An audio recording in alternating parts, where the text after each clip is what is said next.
What's happening, and welcome to the Real Outdoors. Today I am going to talk to you about my #1 cold weather camping hack. I'm not sure you'd really call it a hack, maybe it's a tip. I kind of hate the word hack anyway, but that's kind of what it is. This is like the #1 thing that made cold weather camping more comfortable for me. Before we get to what the tip is, click that red subscribe button and then hit that notification bell so you know when I'm putting up a new outdoors video. As you know, if you've watched many of my videos, I live in Florida.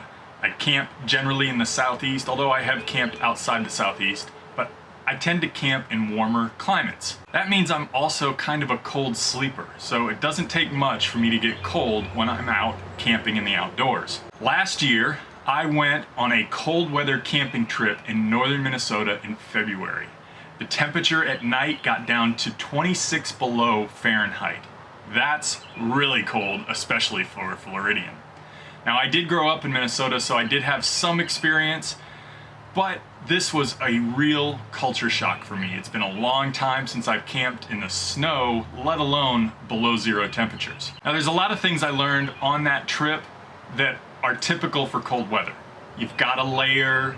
You've got to have multiple bags, multiple levels of insulation underneath you, all those basic cold weather tips. There's a few things that I learned that I didn't know before that also helped, such as doing some exercise right before getting into your sleeping bag, or eating right before going to bed so that your stomach is working on that food and generating some heat.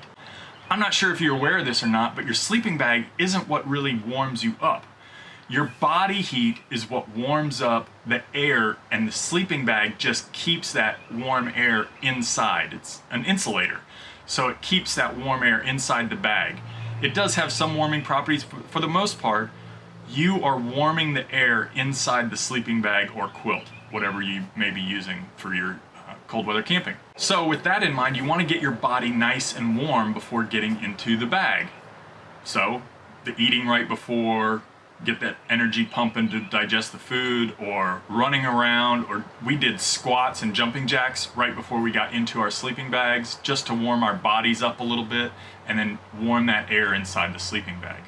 But my #1 cold weather camping trick, tip, hack, whatever you want to call it, is using one of these, a Nalgene. What we did in Minnesota when we did this cold weather camping trip was fill these little 16-ounce Nalgenes with boiling hot water. Then an hour before we were going to get into our sleeping bag, we threw that down into the foot box. That warmed the whole sleeping bag, the whole air, and this stayed warm the entire night, even down to -26. I would just move it around my body to wherever was cold. Whatever parts of my body were feeling a little draft, I'd move this to where that was and it would warm it right up. This is something I even use down here in Florida when it gets down into the 30s and 40s, which we're not really accustomed to and not really prepared for. It's a nice, easy thing to do. Just throw this down in the foot box of your quilt or sleeping bag about an hour before you get in there. It warms the whole thing up, just this little one. You could use a 32-ounce, that works fine too. We just happened to use the 16-ounce ones when we were in Minnesota. But it's a nice, easy way to warm up your sleeping system, whatever it may be, tent, hammock, sleeping bag, quilt, whatever you're using. You throw this down in there and that'll really keep you warm on those cold nights, regardless of where you are, whether it's the 40s or down to -26. Now, the one thing I would say you have to be careful of, don't get these soft-sided, the non-Lexan Nalgenes, because they don't do so hot with the boiling hot water. Now, you can put hot water in there, and hot water will warm up your bag, especially in those higher temperatures, those 30s and 40s. All you have to do is go find hot water, like maybe from a sink if you have that available to you. But you want to be careful putting boiling water in these soft-sided Nalgenes. You want the hard side Lexan Nalgene. I'm sure some of you have heard this before.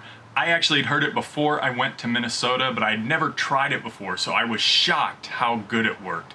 I use it all the time, tell all my friends that are camping with me about it. I just had 2 friends recently tell me how much of a difference it made for them on their last camping trip when it got down into the low 30s here in Florida. And like I said, that's really cold for us Floridians. he just put his Nalgene down in the bottom with hot water. It made a huge difference, and he thanked me later for that tip. I hope you got something out of this video, even if it wasn't the Nalgene, hot water Nalgene down in the bottom of your sleeping bag. Maybe it was the layering or the jumping jacks before jumping in your bag, or eating right before you go to sleep. I hope you got something out of this to help you with your next cold weather backpacking or camping trip. Click that like button if you got something out of it. Remember to hit that red subscribe and that little bell icon so that you know when I'm coming out with another outdoors video. Thanks for joining me in the real outdoors.